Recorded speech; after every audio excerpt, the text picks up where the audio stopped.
Welcome to Lecture 4 of the GMP and Quality Fundamentals series. In Lecture 3, we explored laboratories, testing, and analytical methods, the technical side of quality control. In this lecture, we move into one of the most critical areas of quality management, risk management, out-of-specification results, and investigations. This is where quality professionals face real pressure. This is where decisions matter most. Today, we will learn how to think about risk, how to handle OOS results, and how to investigate problems systematically. Risk management is the process of identifying, assessing, and controlling risks to product quality and patient safety. In simple words, risk management means asking what could go wrong and what will we do about it. Risk management is not about eliminating all risks. That's impossible.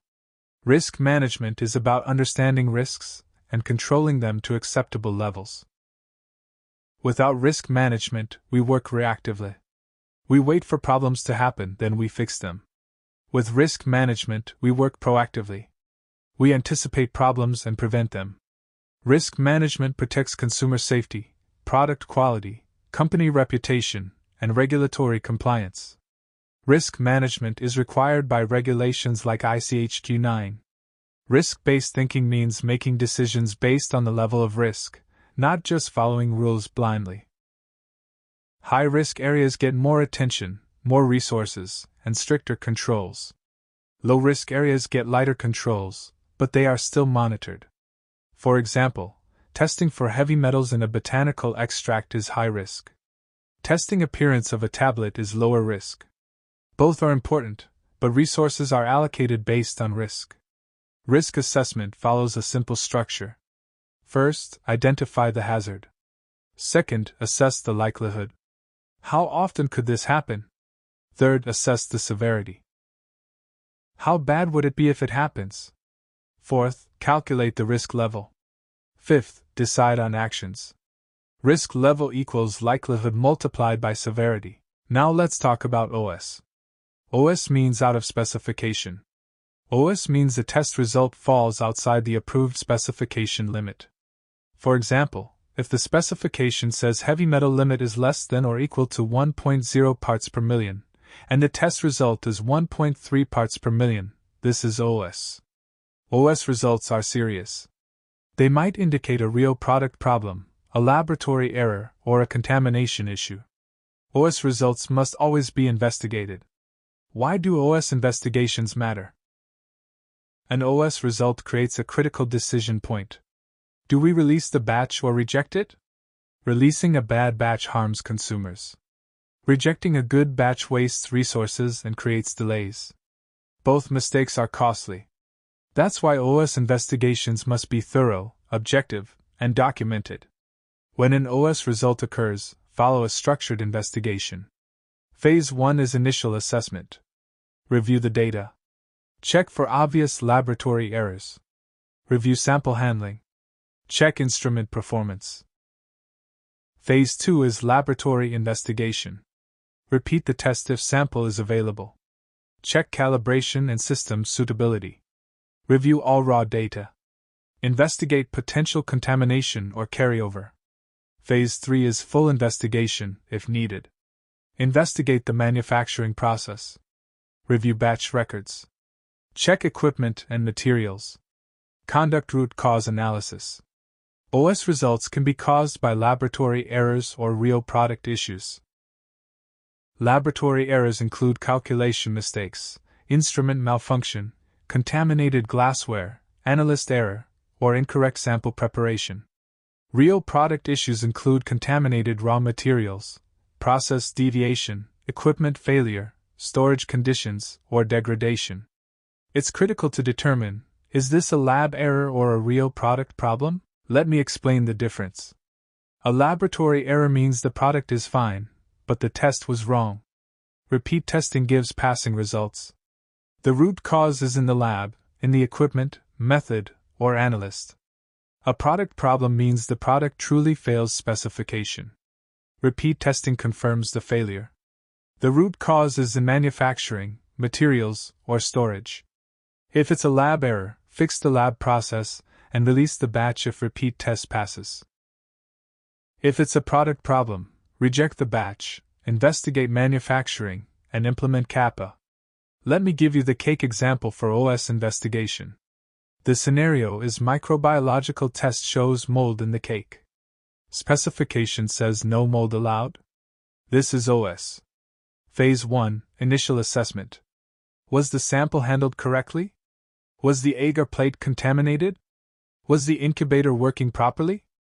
Phase 2, Laboratory Investigation. Retest the sample if available. Check for lab contamination. Review other samples from the same batch. Phase 3, Full Investigation if OOS is confirmed. Investigate the baking process. Check humidity and temperature controls. Review cleaning procedures. Check raw material quality. If mold is real, reject the batch and improve process controls.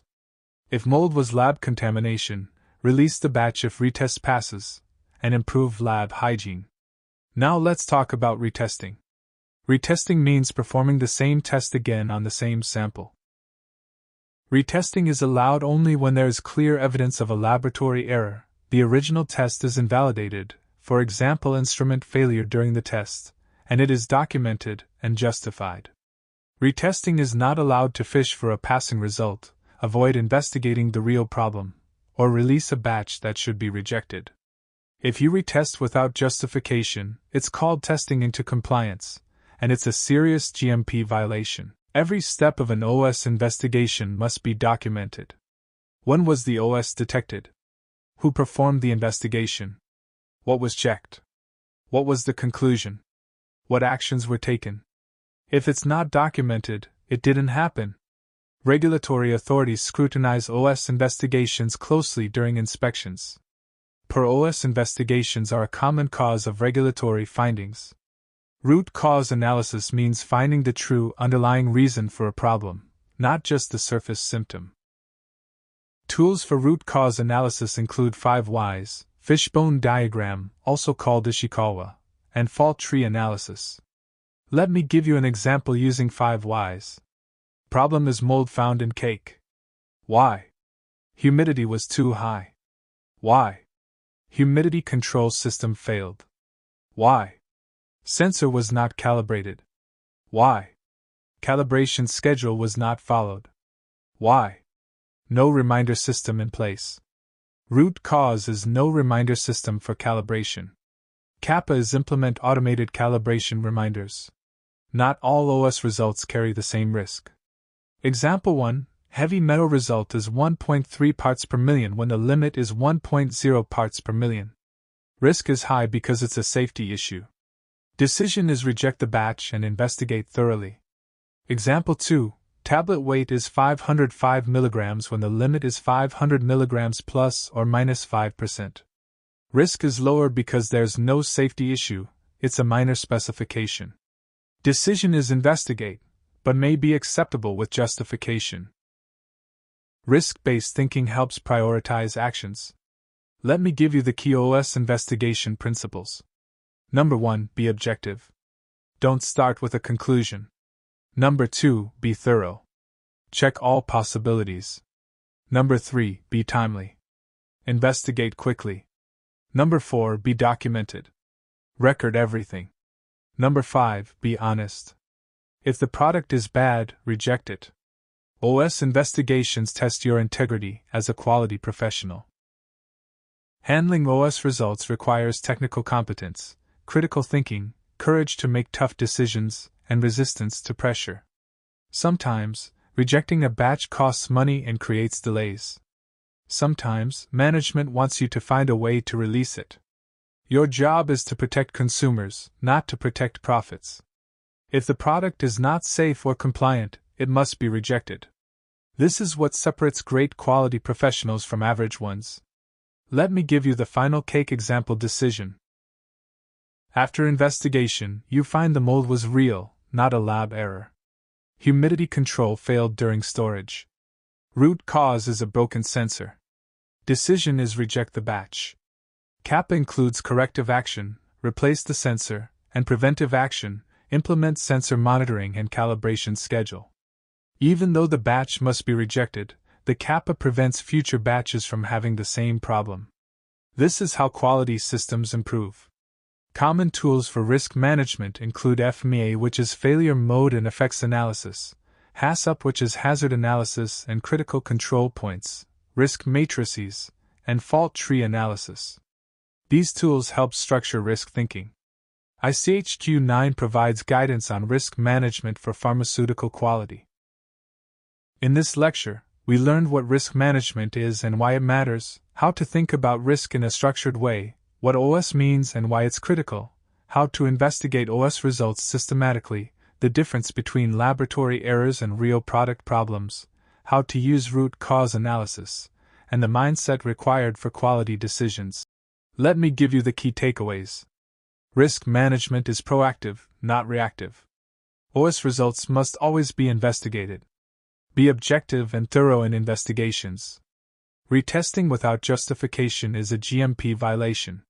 Your job is to protect consumers, not profits. Documentation is critical in OOS investigations. Kappa prevents problems from happening again. In the next lecture, we will dive deeper into deviation management, OT, which is out of trend, and the kappa system. Stay tuned for Lecture 5.